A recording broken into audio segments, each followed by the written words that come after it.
Sa book of Genesis, chapter 3, verse 1 hanggang 8. Say amen na malakas kung nariyan na po kayo. Amen.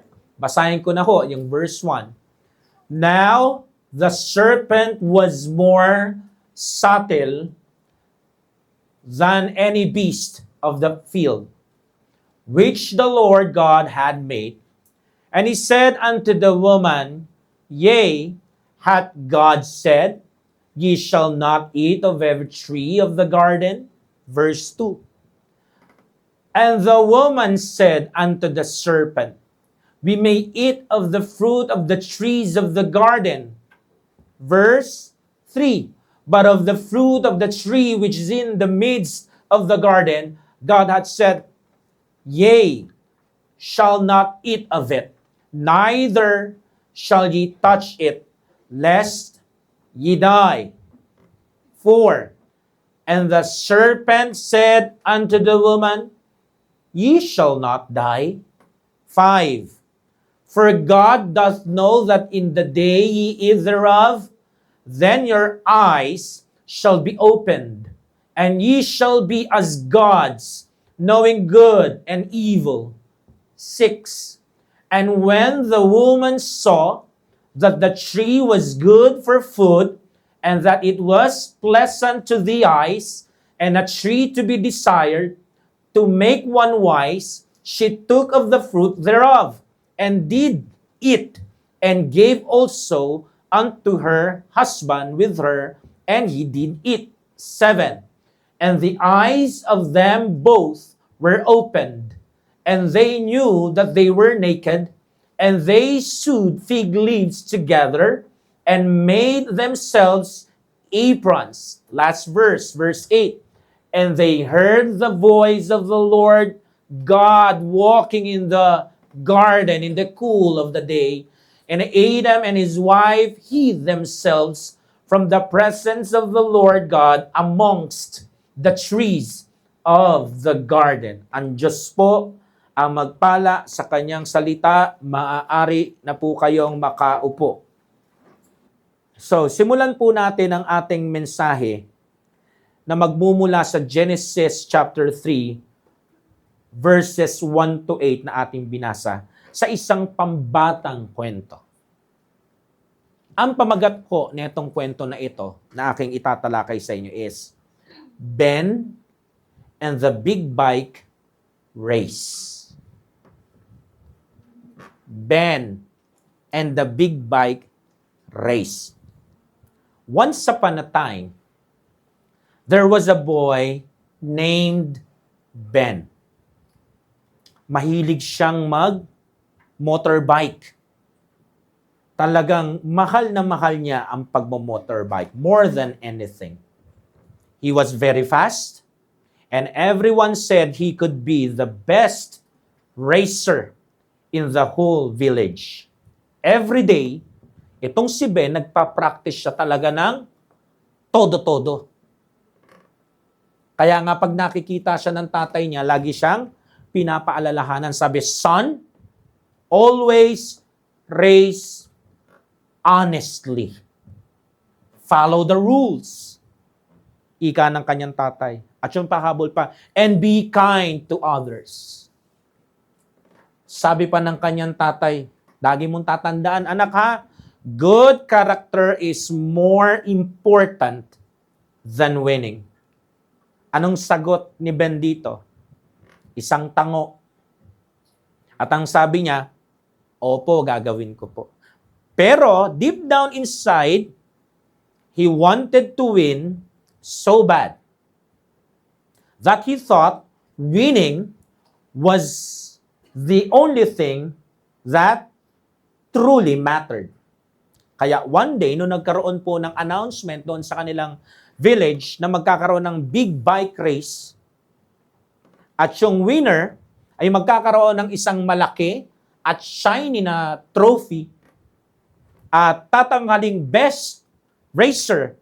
Aba, si Ben na-excite.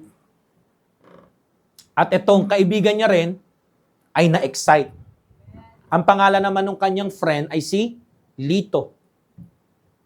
Nga lang, ang problema dito kay Lito, bagamat kaparehas niya si Ben na mahilig mag-motorbike at mag-race, he was slower.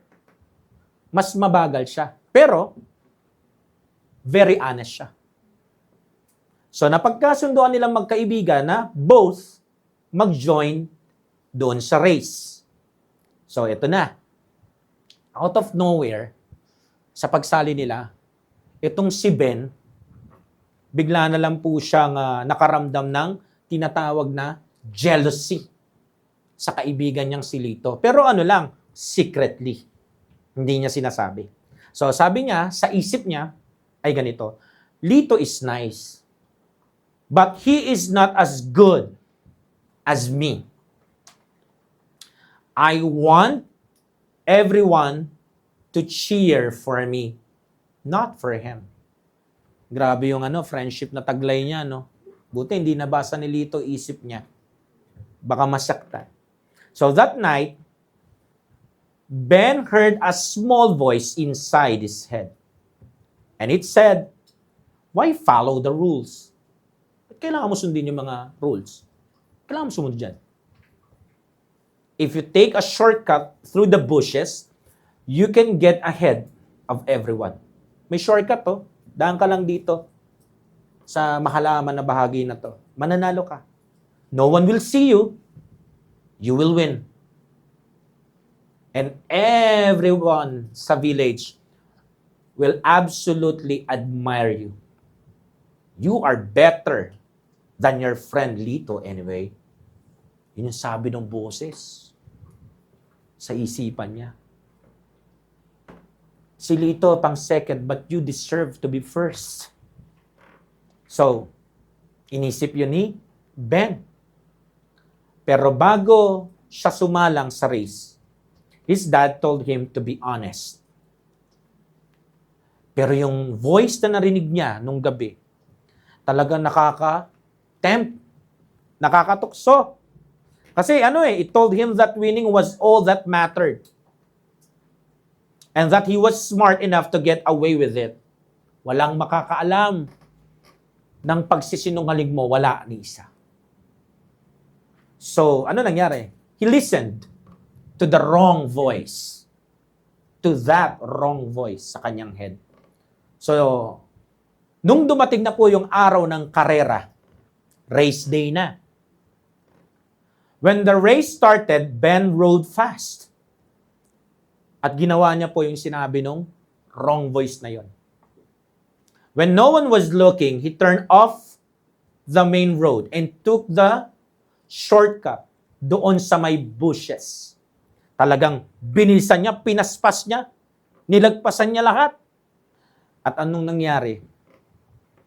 And he came to the finish line first. Nanalo siya. So yung crowd, halos mabigi siya sa sigawan. Ang naramdaman ni Ben is sobra siyang proud sa sarili niya. Galing na galing siya. But then, akala niya, okay na, hindi pala. Someone saw him take the shortcut. So the race officials checked the track and found out what Ben did. So nalaman nila yung totoo na si Ben nag-cheat. Hindi siya sumunod doon sa rules. So, narinig yun ng lahat kasi in-announce eh. So everyone stopped cheering. The people who once praised him, tinitignan siya ng may kalungkutan at disappointed sa kanya. So his dad looked at him with a heavy heart. Kasi hindi siya sumunod na maging honest. At ang pinakamahalaga, yung integridad. So lumapit sa kanya si Lito. Kasi siya yung second placer. Ngumiti lang yung kaibigan niya na inosente. Hindi kasi alam yung mga iniisip niya Ano sabi? Chineer pa siya. Okay lang yan, Ben. Para sa akin, magaling ka pa rin. Pero si Ben, ang nararamdaman niya na, terrible, miserable. Alam niyo po ba, from that day on, no one wanted to race with Ben anymore. People said they could not trust him anymore. He lost his chance to join big races. Doon lang yun sa village nila eh. Kaya pag naririnig na yung pangalan niya, nag-iilingan na lahat ng mga organizer ng race. Meaning, he lost his chance to join yung mas malalaking mga karera. So anong resulta sa kanya? Devastated siya. He felt lonely and sad. Alam niyo kung bakit? It is all because Ben listened to a wrong voice inside his head. And that wrong voice led him to make bad choices. Sinira nun ang buhay at pangarap ni Ben. Anong gusto natin parating sa intro na to? Just like Ben, we hear many voices every day. Tayong mga Kristiyano. Some are good or right. Some are bad or wrong voices. Ang gusto ko ipatid, kung makikinig ka doon sa good, right na voice, wala tayong problema. Wala tayong problema. Pero kung ikaw ay palihim, patago, at binubulay-bulay mo at kinukonsidera mo pag mag-isa ka, yung mga tinatawag na bad o wrong voices sa paligid mo, lalong-lalo na yung nangyari kay Ben, inside your head, dadaling ka niyan sa mga trouble, sa mga hurt, harm, at pagkaruwin. And that is the danger of listening to wrong voices. Gaya na nangyari kay Eve sa ating binasa. Nakinig siya sa maling boses nung serpent. Ang pamagat ho ng mensahe natin ngayong araw na ito ay voices. How listening shapes every part of our life. Inuulit ko po. Voices. How listening shapes every part of our life. So makikita nyo pa lang, self-explanatory na po yung pamagat. So pwede kang mapaganda o mapasama sa boses na pinapakinggan mo.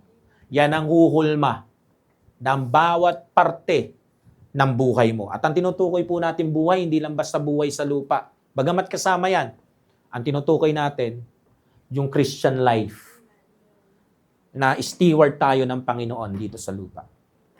In Genesis chapter 3, verse 1 hanggang 5, ang sabi po ng salita ng Diyos ay ganito. Now the serpent was more subtle than any beast of the field, which the Lord God hath made. Subtle, ibig sabihin yan, tuso, cunning, mapanglinlang. And he said unto the woman, so nung nakikipag-usap siya doon sa woman, si Eve, ang kanyang intention o motive, ito ay linlangin. Hindi magsabi ng totoo. Magsinungaling. Para ano? Para ma-separate silang mag-asawa sa Diyos o magkasala. At yun naman talaga nangyari, di ba? Yea, hath God said, ye shall not eat of every tree of the garden. Ano yan? Casting doubts doon sa command ng Diyos.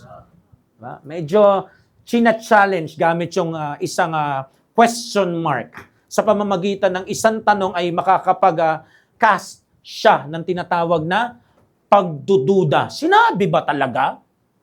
Kumbaga, nakinig ka ng preaching, yung ba talaga ang ibig sabihin ng preaching nung Sunday? Baka nagkamali lang ng rehistro sa'yo. Medyo nagkamali ka lang ng intindi. Verse 2. And the woman said unto the serpent, we may eat of the fruit of the trees of the garden. Verse 3. But of the fruit of the tree which is in the midst of the garden, God had said, ye shall not eat of it, neither shall ye touch it, lest ye die. 4. And the serpent said unto the woman, ye shall not surely die. Nung una, nagasik lang ng pagdududa. Kumbaga pagsisinungaling na hindi halata, nilagyan ng tono na patanong, ngayon hindi na. Diretsahan na. Huwag kayong makinig sa Diyos. Hindi siya nagsasabi ng totoo. Hindi kayo mamamatay. Parang ganito yun eh. Huwag kang makinig dun sa preaching ng Sunday tungkol doon sa lesson series about the sin of lying. Hindi yun totoo. Pero alam natin yung mga preaching na yun ay totoo. Kasi galing sa absolute truth ng Biblia. So point number 1, listening to a wrong voice is harmful to Christian well-being. Inuulit ko ho, listening to a wrong voice is harmful to Christian well-being. Yung makikinig ka sa isang maling boses, yan po ay makakasama sa iyong Christian well-being. Hindi man sabay-sabay, pero isa-isa hanggang ma-take over at mapagbagsak lahat sa Christian life mo. Gusto ko pong pansinin nyo yung ginawa ng serpent. Ano yung serpent dito? The serpent was the wrong speaker. Isang tagapagsalita na hindi dapat pakinggan.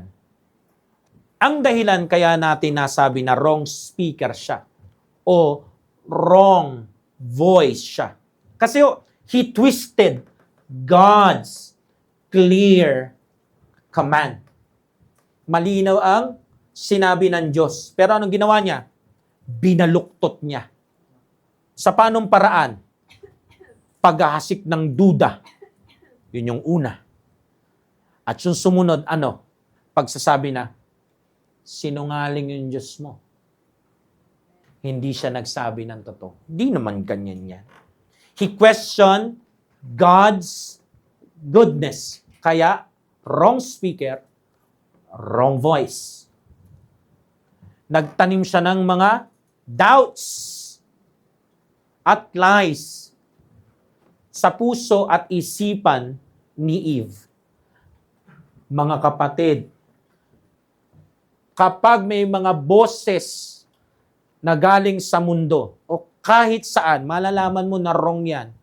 Kapag yung preaching ng salita ng Diyos na napakalinaw, ay nilagyan na nila ng question mark at nilagyan nila ng exclamation point na hindi yan totoo. So ito po ang nag-led kay Eve mag-doubt yung mga lies na kanyang pinaniwalaan sa serpent. Kumbaga, ito yung paraan ng kaaway mula noon hanggang ngayon para ilayo ang tao sa Diyos, lalo na tayong mga taong ligtas, di ba? So ano ang dapat nating ma-realize? Meron po talagang dapat mga iwasan. Meron po mga tao na hindi na dapat pinagkakausap. May mga boses talagang hindi dapat pakinggan.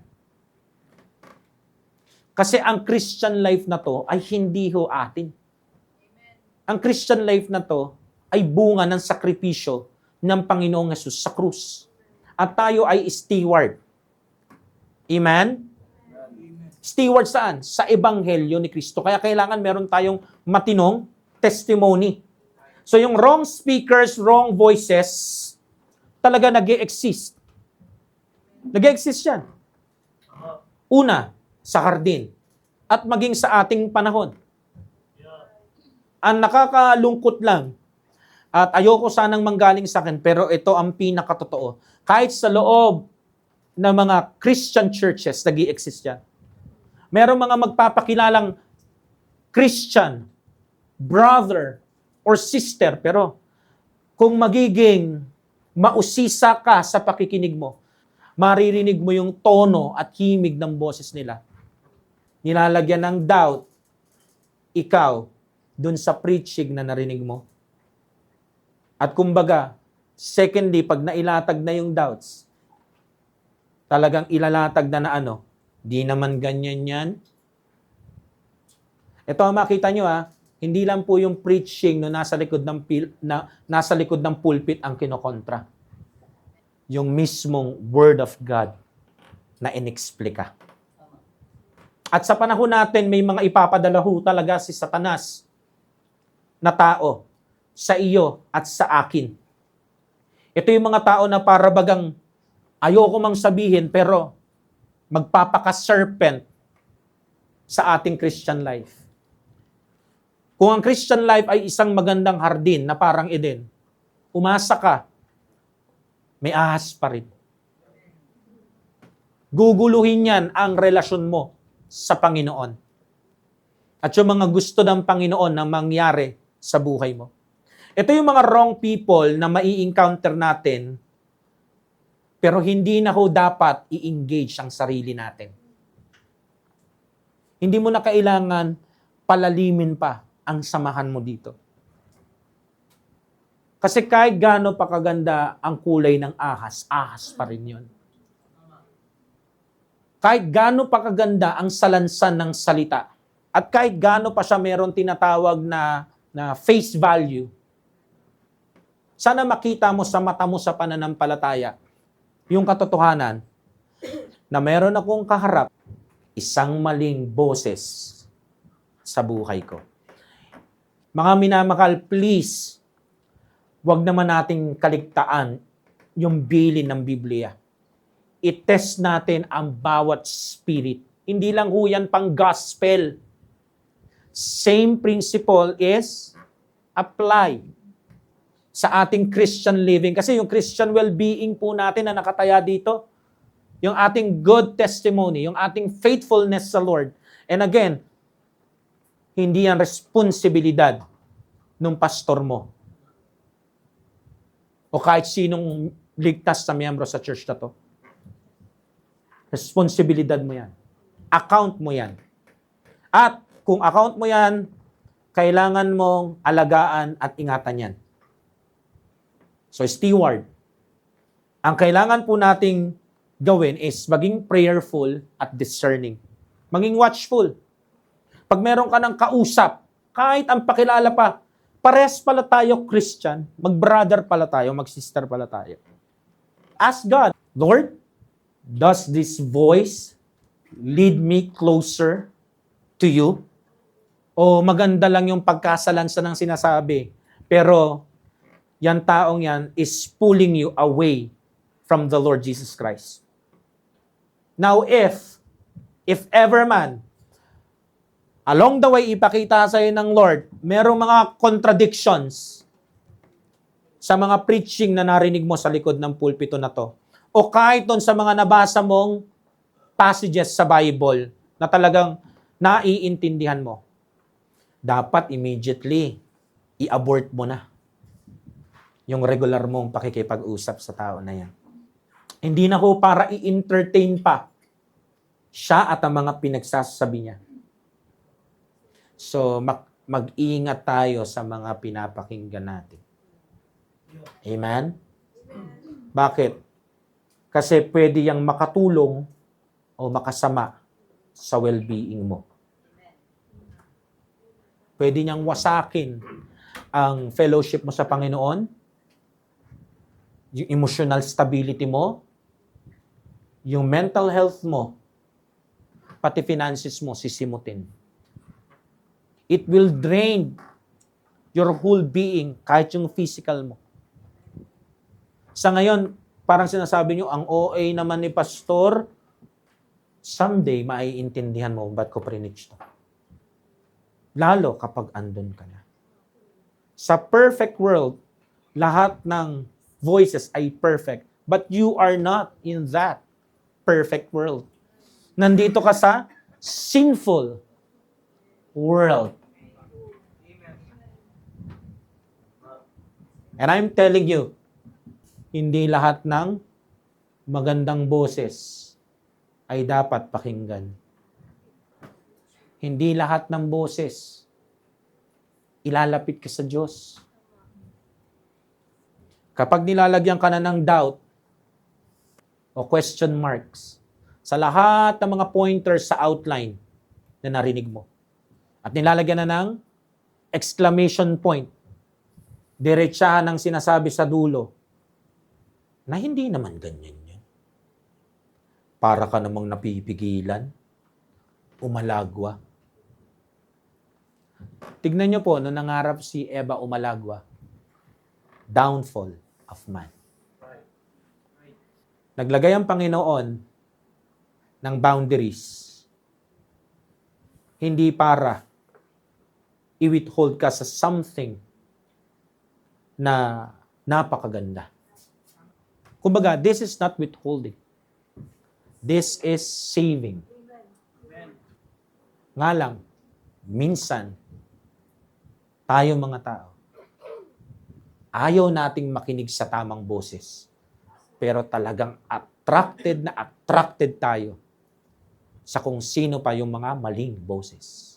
I hope, mga minamahal, makita mo, nakataya dito yung Christian well-being mo. Harmful ito, isi-shape neto ang bawat parte ng buhay mo dito sa lupa. Kung bawat parte ng buhay mo dito sa lupa, damay yung asawa mo, yung anak mo, yung mga apo mo, lahat ng konektado sa'yo, damay. Kaya hindi lang to basta usapang tenga at pandinig. Maliit na bagay. Pero tumutupok ng mga buhay. Again, kapag may na-encounter kayo, huwag nyo nang i-engage sa mas malalim na relasyon. Abort the conversation. Number 2, listening to a wrong voice is harmful to the people you love. Listening to a wrong voice is harmful to the people you love. Gusto ko lamang pong bigyan ng kadiinan sa ating lahat.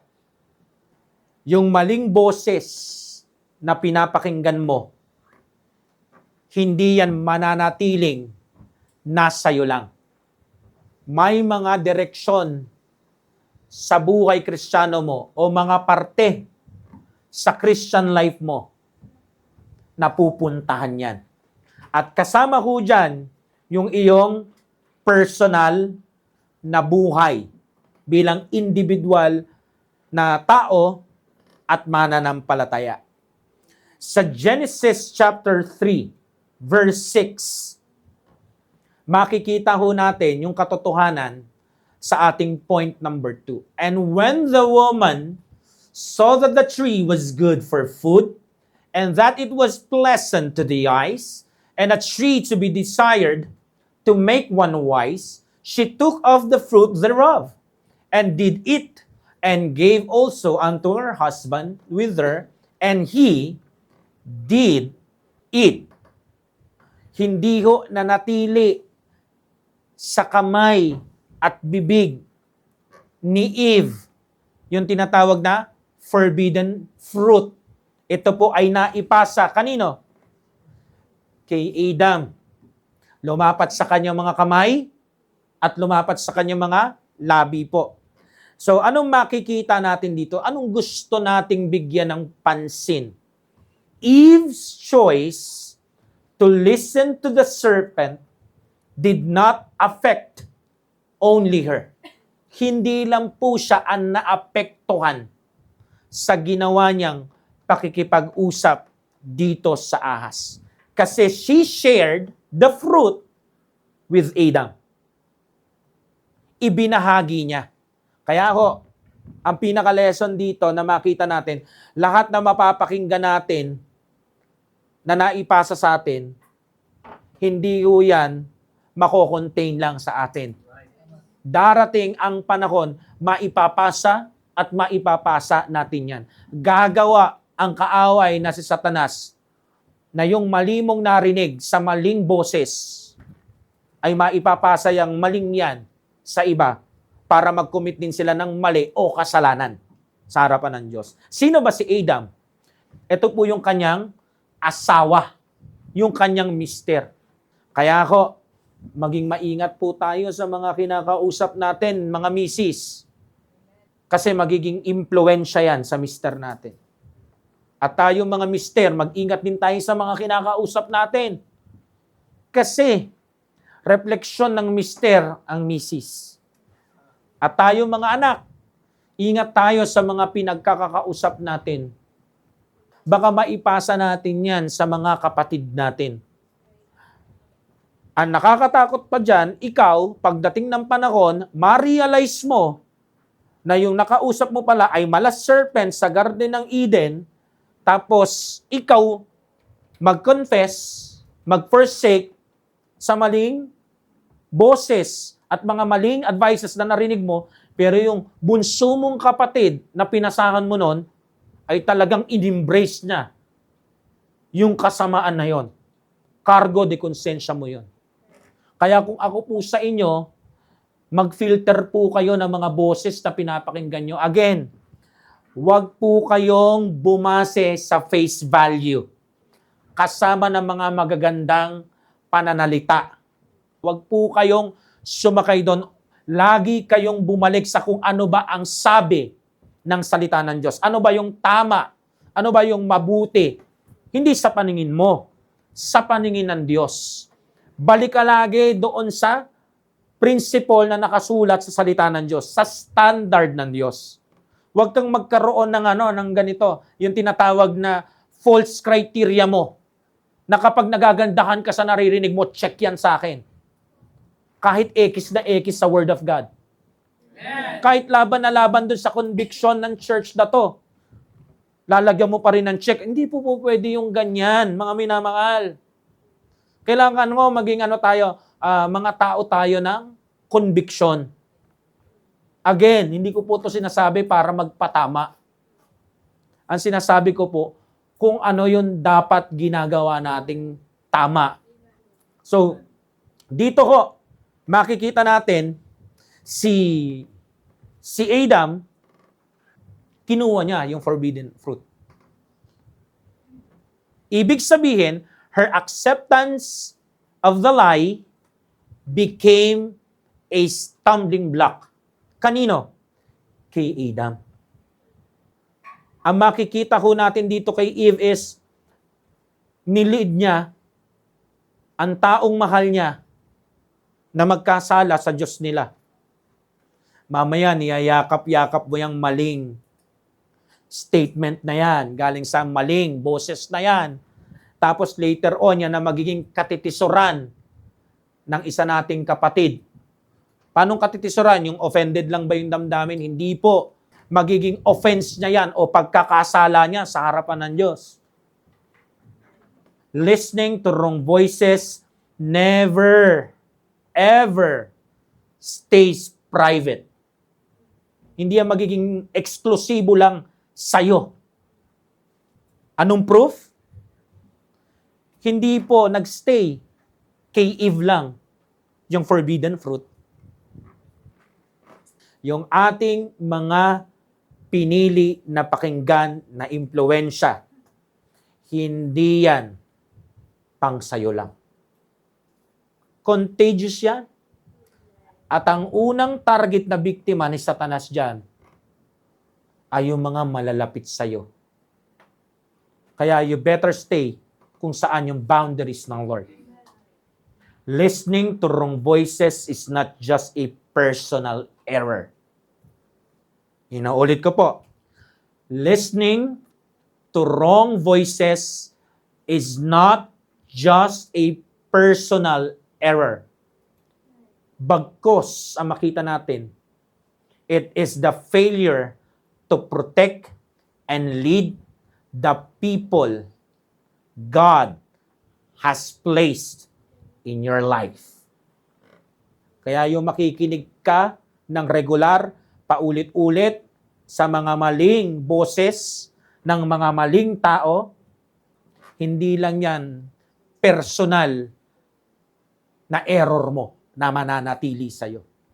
Gusto ko pong maalala nating lahat na yan po ay the failure. Isang malaking kabiguan. Na kabiguan na protektahan mo yung mga taong niregalo ng Diyos sa buhay mo sa lupang ito. Imbis na maingatan sila, ikaw pa ang nagbukas ng pinto sa pagkawasak nila. Sana wag tayong umabot sa ganun, no?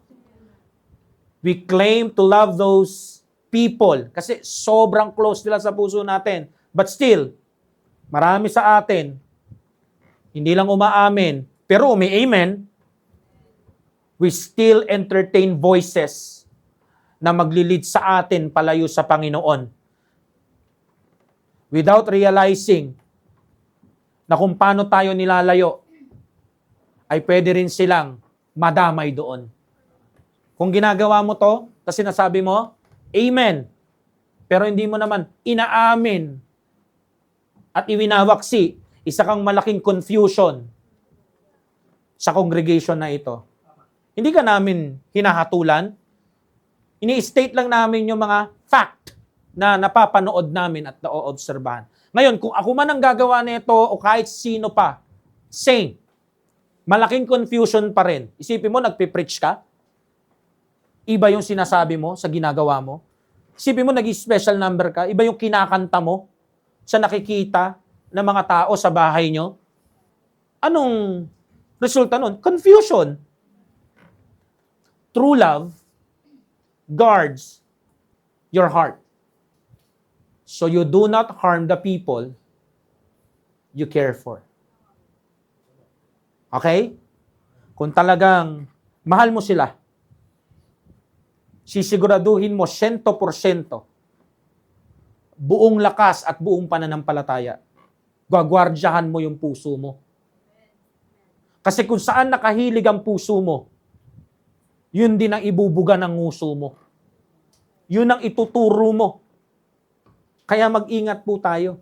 Kasi kung talaga nagke-care ka sa kanila, may malasakit ka sa kanila, hindi ka makikinig sa una, makakasakit sa'yo at makakasakit din sa kanila. At makakasakit sa relasyon nila sa Panginoon. Hindi ko po alam kung anong nangyayari sa inyo, ha? Hindi ko po alam kung anong nangyayari sa bawat isa sa atin pag hindi tayo magkakasama. Kilala lang kita, sister, brother, sa worship place na to. Kasi sabi mo, ligtas ka na miyembro ng church na to. Pero hindi kita kilala kapag di na tayo magkasama.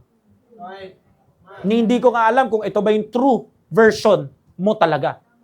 O isa lang to sa mga faces na hindi ko kilala. Pero sana ilabas mo naman yung totoong mukha mo sa Panginoon. Kasi yun ang simula na makikita nila yung mukha ng pagkikare, malasakit at pagmamahal. Kasi kung magsisinungaling po tayo, magkukunwari tayo, magpapanggap tayo, magbabalat tayo rin po ang masisira. Kasama ng mga taong sinasabi nating mahal natin. Huwag kang sinungaling. Kung patuloy mong pinapakinggan tong maling boses na to, hindi mo sila mahal. Hindi mo sila mahal. Nagre-recite ka lang. Pero hindi makita sa action mo. At nung sinabi ng Panginoon na mahal niya tayong mga tao, for God so loved the world. Sabi ng Ama, I love you. Yung mga tao doon sa loob ng world. He gave His only begotten Son. Binigay niya yung anak niya. So may action. Hindi niya lang sinabing, I love you. Umaksyon siya. Paano yung action niya? Bumaba yung anak. Para ipakita yung love na yon doon sa cross. At yun yung dapat prinsipyong parehong ina-apply natin sa ating mga sarili. Hindi lang tayo nag-I love you sa mga taong mahal natin dito sa mundong ito. Dapat nakikita rin sa action natin. Hindi tayo gagawa ng kahit anumang makaka-harm sa kanila. So you better stop listening to that wrong voice. Payong kapatid, ha? Cut off every conversations or voices na contradicting sa God's truth. Cut off mo na yan. Bakit? Kasi ang mga boses na yan at yung mga statement ng wrong voices na yan, they will shape your choices. At yung choices na yon, again, hindi yon privately sa'yo lang. Isolated na sa'yo lang. Hindi yan exclusively para sa'yo lang. Yan, choices mo na yan, merong epekto yan sa mga taong sinasabi mong mahal mo. Makinig ka na lang sa boses ng pangungusap ng banal na spirito habang nakikinig ka. Bakit? Kasi yun ang maglilid sa'yo sa tama. At yun ang maglilid sa mga mahal mo sa buhay sa mabuti. Hindi palayo sa Panginoon. Today is the day that the Lord has made. Kanta yun, pastora. Kung gusto mo talaga mag-rejoice tayo, examine mo muna yun, sarili mo. Examine natin what we listen to. Ask yourself, nakakatulong ba to sa akin? Personally, as a Christian? Kasi kung hindi, harmful yan. At kung harmful yan sa'yo, how in the world magiging helpful yan sa mga loved ones mo? Eh sa'yo nga, hindi. So alam mo ang sagot. Alam na alam mo ang sagot. Alam natin kasi may salita ng Diyos eh. So wag na po tayo magkunwari. Ito kasi problema ko sa mga Kristiyano eh. Sa ating lahat. Lagi na lang yung imahe mo. Lagi na lang yung reputasyon ko. Lagi na lang yung posisyon natin sa crowd. Hindi ba pwedeng si Jesus Christ muna? Kasi kapag umarap ka kay Jesus Christ, hindi ka talaga makakapagkunwari at sinungaling. Makakalaya ka dun sa kadena ng imahe, reputasyon, at posisyon at iisipin ng mga tao. Kaya tayo struggling. At pag struggling ka, mag-i-struggle din yung relationships mo. Tinatanong ka lang ng asawa mo, nakasighal ka kagad. You see? Why? Kasi nakinig ka dun sa isang tao na, ang pinakamahalaga sa lupang ito, yung imahe mo. Yung reputasyon mo. Yung posisyon mo at yung mga mararating mo. Just like what happened to Ben. Dun sa kwento natin. He listened to that wrong voice. Anong sabi? Sino may sabi na kailangan sumunod sa rules? Ang importante lang naman, manalo ka. Same is true sa Christian life natin. Sino may sabi kailangan mamuhay na may kabanalan? Ang importante, nagpipreach ka pag Sunday. Ang importante, kumakanta ka. Ang importante, leader ka. Sino may sabi na kapag mag-isa ka, kailangan pa may faithfulness ka sa Lord? Kung pwede ka namang maging isa sa mga tinitingala na Kristiyano sa church nyo, kahit wala yan. Pwede yun. Hindi mo kailangan sundin lahat ng preaching ni pastor. Hindi naman nila malalaman eh. Pero gaya ng kwento ni Ben, may nakakita pa rin. Parang sa Christian life natin, may nakakakita pa rin. Hindi man nakita ni pastor, pero ang Lord, kita ka pa rin. At gaya na nangyari kay Ben, na-expose siya. Simulan mo nang bumaba. Kasi hindi masarap kapag ibinaba ng Panginoon. Magiging painful yan. Ano nangyari kay Ben? Simula nun, wala na nagtiwala sa kanya. Ang tawag sa mga Kristiyano, stewards. Sa Tagalog, katiwala.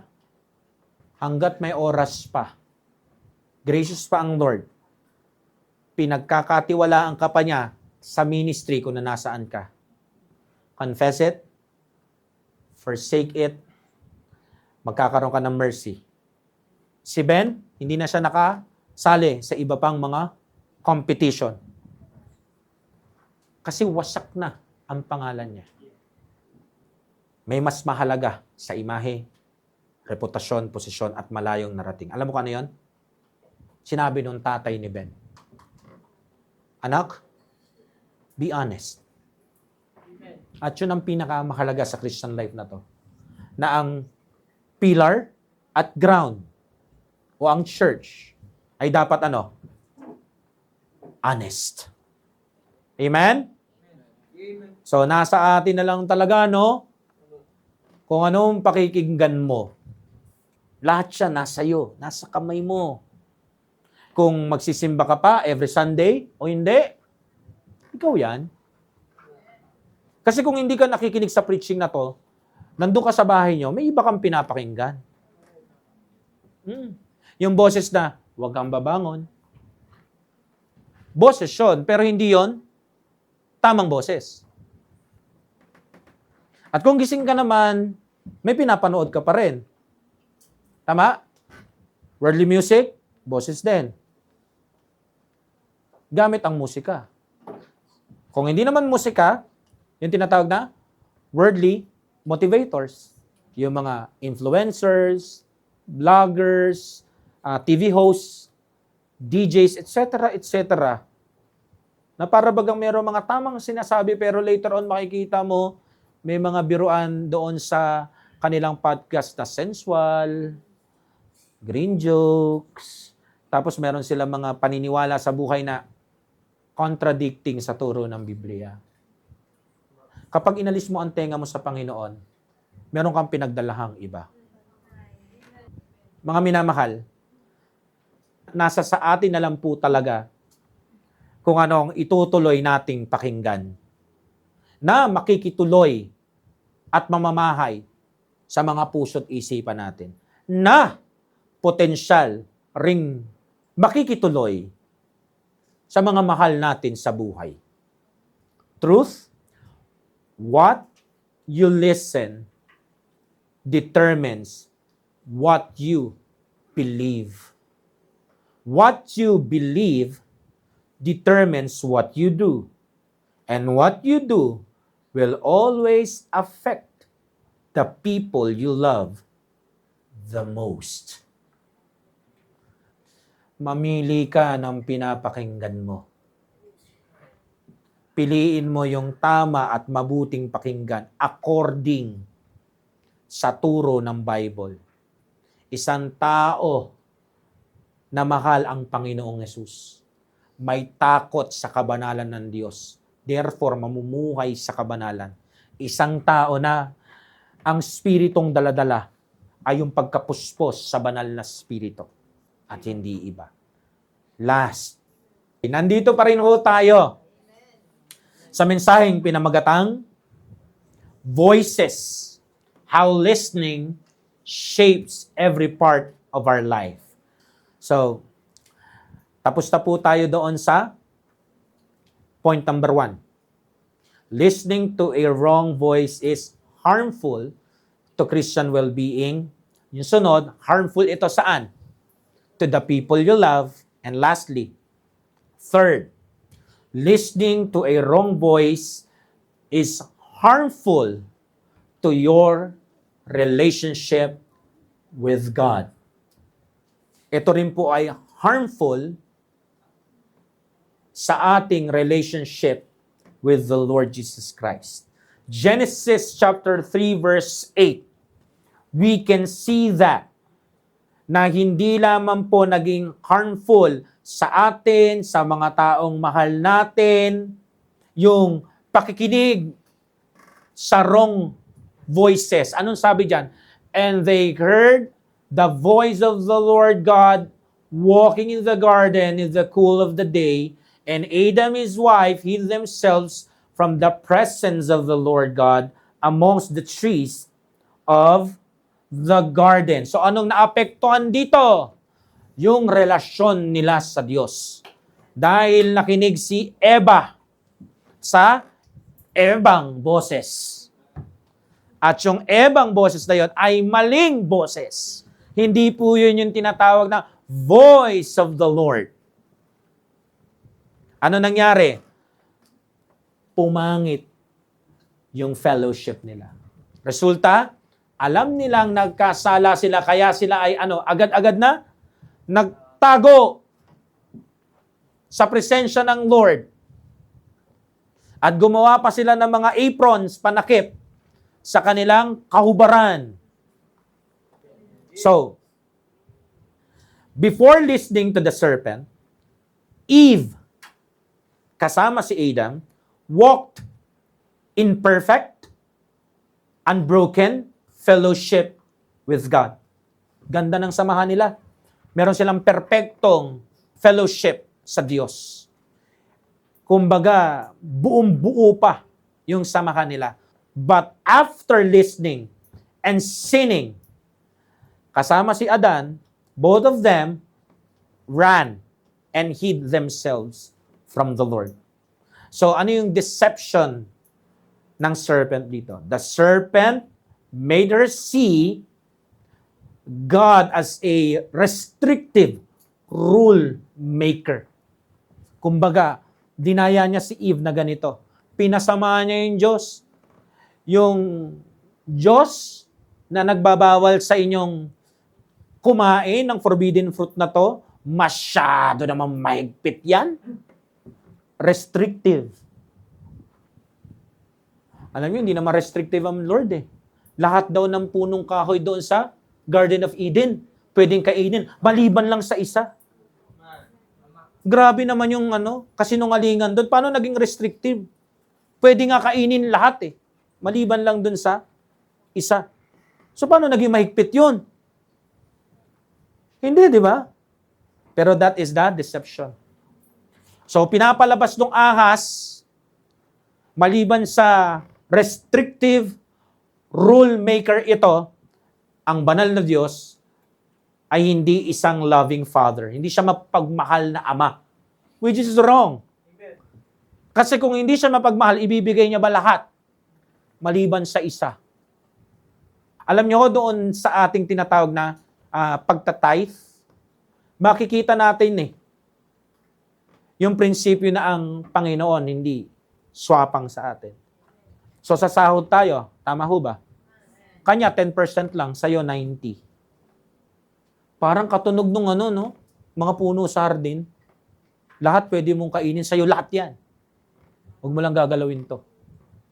Kaya yung mga ginagalaw pa yung tithe, iba ka. Yung para sa Panginoon, ibigay mo na yan. Hindi ka naman niya pinagkulang eh. Tsaka, hindi naman matter of laman ng wallet ang pagtatithe. That is, pagpapakita na ino-honor mo siya. Lalo na kapag nag-offering ka pa, iba na yun. Kasi yung offering is, doon na nanggagaling yung tinatawag na kung ano yung galing sa puso mo. May nagtanong nga sa akin dati. Paano kung ang bukal lang sa puso ko, nagaling sa puso ko, ibigay ko piso? Fine, bigay mo. Kung piso lang ang halaga nung dugong mahalaga na nabuo sa krus. Kung piso lang ang halaga ng gospel, bigay mo. Piso lang ba yon?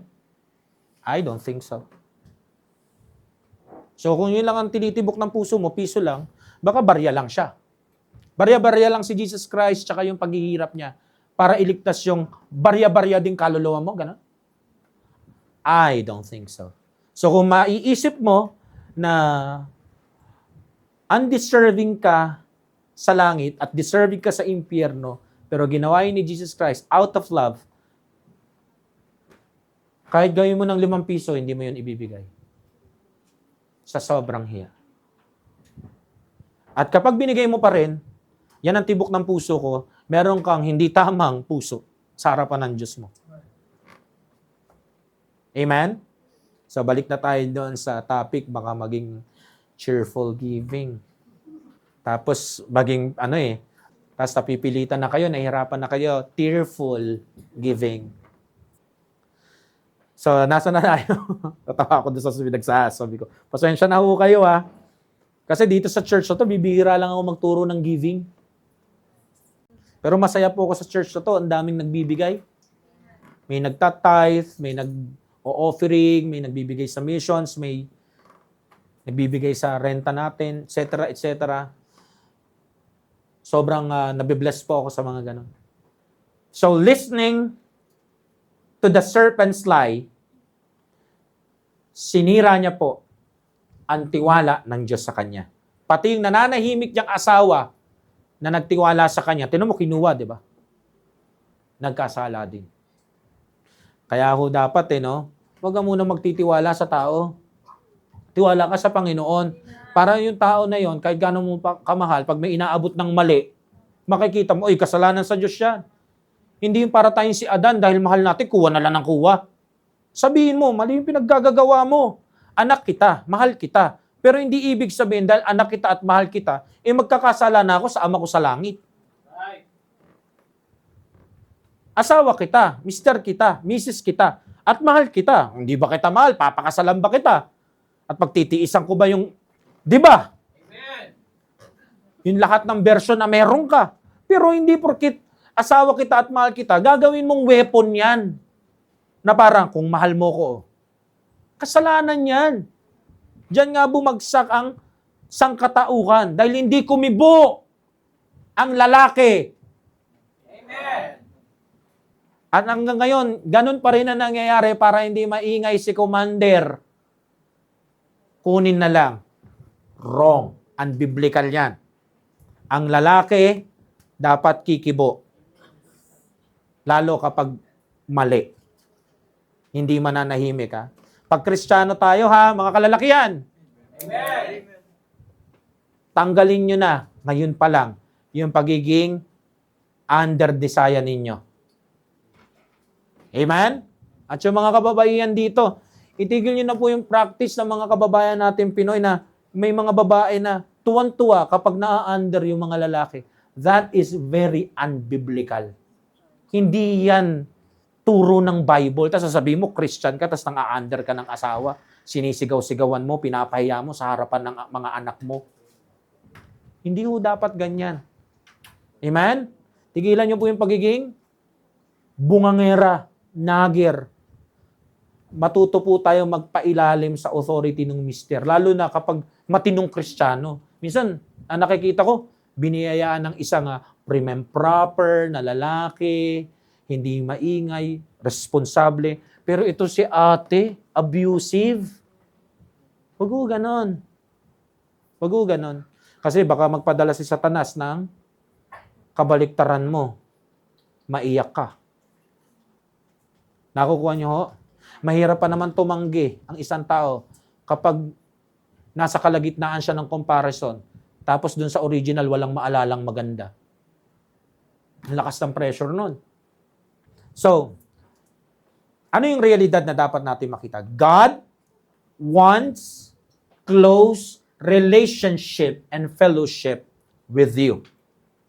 Gusto niya yung open tayo sa Kanya. Nga lang, every time na ikaw, ako, o kung sino man sa kalagitnaan natin, ay mas pinipili natin na makinig sa mga wrong voices. Yung mga boses na contradicting talaga sa turo ng Biblia at sa person ng Lord Jesus Christ at sa nature ng banal na Diyos, diyan po nagkakaproblema. Kaya pag mga ganyan na po yung mga himigan, yung tunugan ng mga pangungusap, dapat to automatic.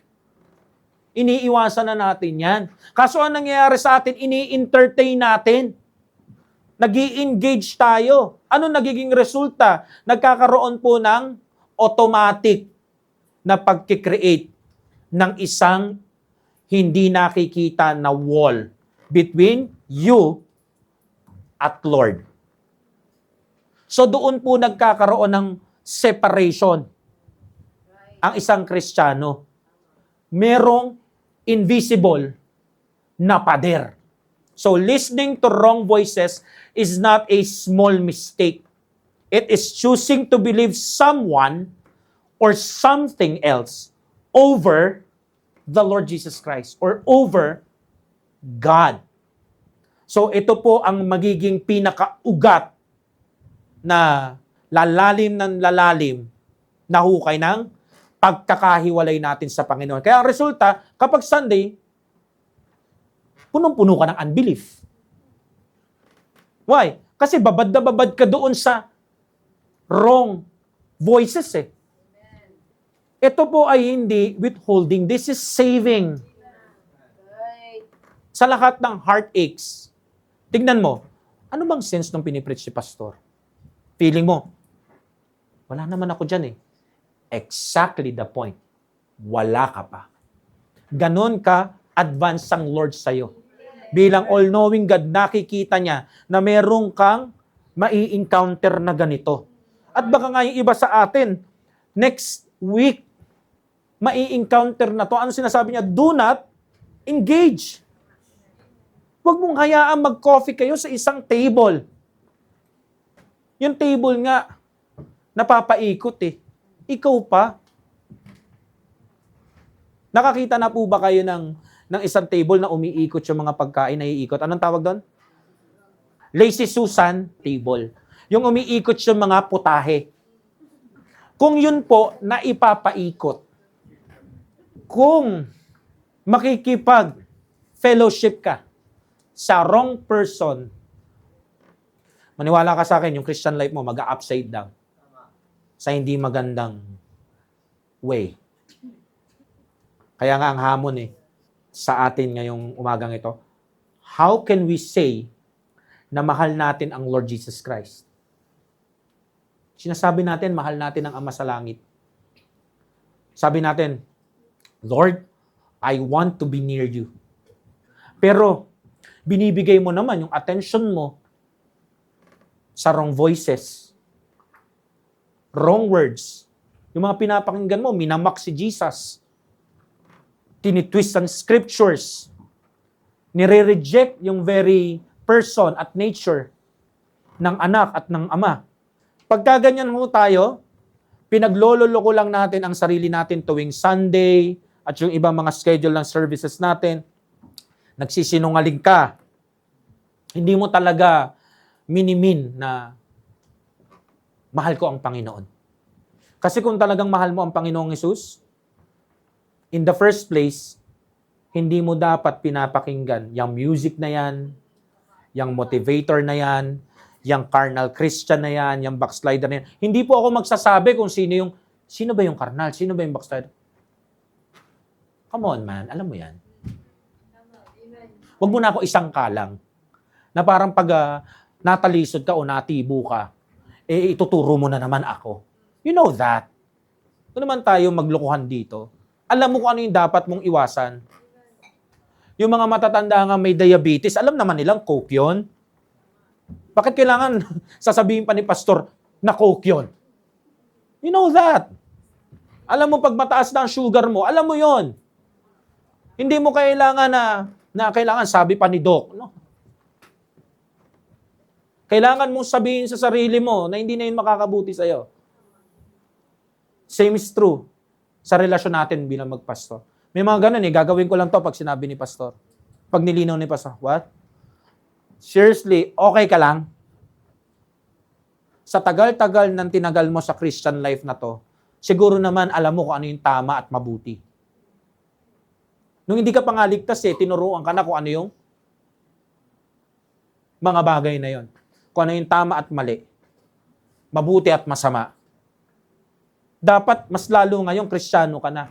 Kung alam mo makakasira yan sa fellowship mo sa Panginoong Hesus, private worship yung tinutukoy ko yung closeness ng relationship mo, itigil mo. Kaya minsan nagkakaroon ng problema Anong nangyayari? Pag hindi na kayo okay ni pastor, tas umalis ka na sa iba, pinaiwas ka nga Sa akin, nakausapin ka. Kahit nakalagay sa Bible, mark them, avoid them. Ako ba yon? Ako yung nag-preach, pero hindi ako yung nagsulat ng scripture na yon.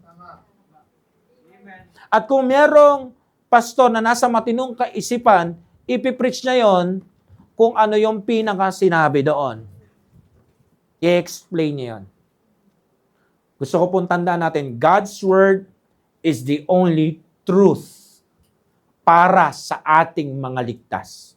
Anything else, lahat po yan kasinungalingan ni Satanas.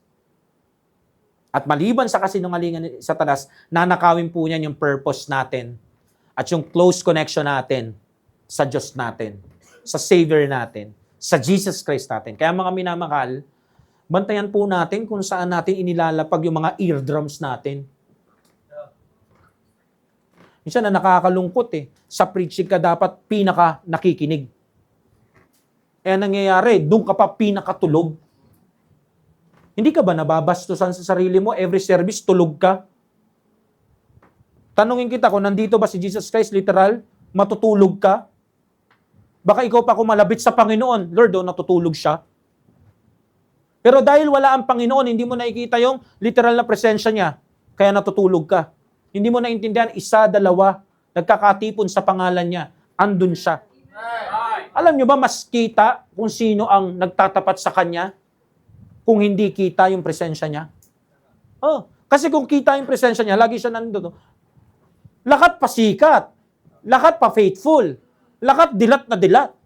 Pero dahil hindi mo siya nakikita, pero ikaw kita niya, kitang-kita niya kung ano ka kapag wala siya. Kaya nga ako naniniwala ko, ang taong talagang sumusunod, kahit walang bantay, susunod.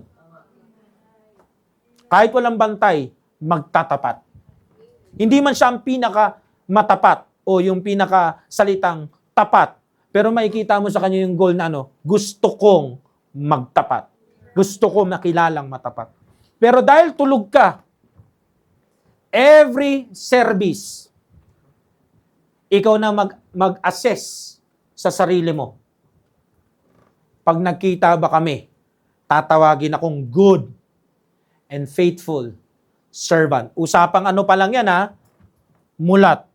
At usapang nakikinig talaga sa right voice o sa preaching ng salita ng Diyos. Ewan ko po sa inyo, hindi po ito pasaring kahit kanino. Naisip ko lang, kung sa usapang pagiging gising at nakikinig ng mabuti tuwing Sunday, hindi na tayo makapasa. How much more sa iba pa? Kung sa preaching of the word nga, tulog ka Sa ibang parts kaya ng Christian life mo, gising ka pa ba? O baka na-knock out ka na ng mga wrong voices? Kaya ang hamon sa atin ngayong umagang ito, tuwing may magsasalita sa harapan natin, lalo na yung mga naka-nameplate, "Hi, I'm Christian." Kahit pastor pa, o kahit sino pa yan, magtanong ka kagad sa isip mo, ito ba talaga yun nasa Bible? Ngayon, kung hindi, alam mo na gagawin mo. Hindi mo na kailangan i-chat pa si pastor. Ito po yung sabi niya, ano pong dapat kong gawin? Alam mo kung anong dapat gawin? Umalis na dyan. Kung pinapahalagaan mo yung relationship mo sa Panginoon, hindi mo na siya sasabihin, "Lord, give me a sign kung this is a wrong voice." Daming verses, may preaching pang ganito.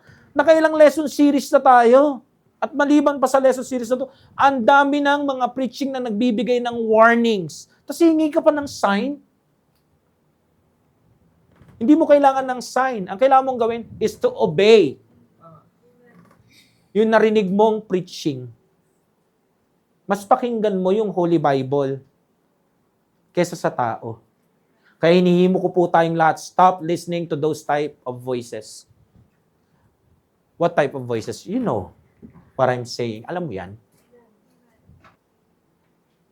Gawin mo yun dapat mong gawin bilang Kristiyano. Choose natin na pagkatiwalaan yung salita ng Diyos natin. You are very informed and very equipped sa lahat ng mga hard preachings at expositional preachings, lesson series preachings, even yung mga discipleships natin. Alam mo, gawin mo yung responsibilidad mo para maingatan yung relationship at fellowship mo sa Lord. Again, hindi trabaho ng Panginoong Yesus na i-check kung faithful ka pa sa Kanya. Ikaw yan. Responsibilidad mo yan. We cannot have a deep relationship o kahit yung maayos na fellowship with the Lord Jesus Christ o kahit sa ating Heavenly Father while we keep company with voices that speak against Him.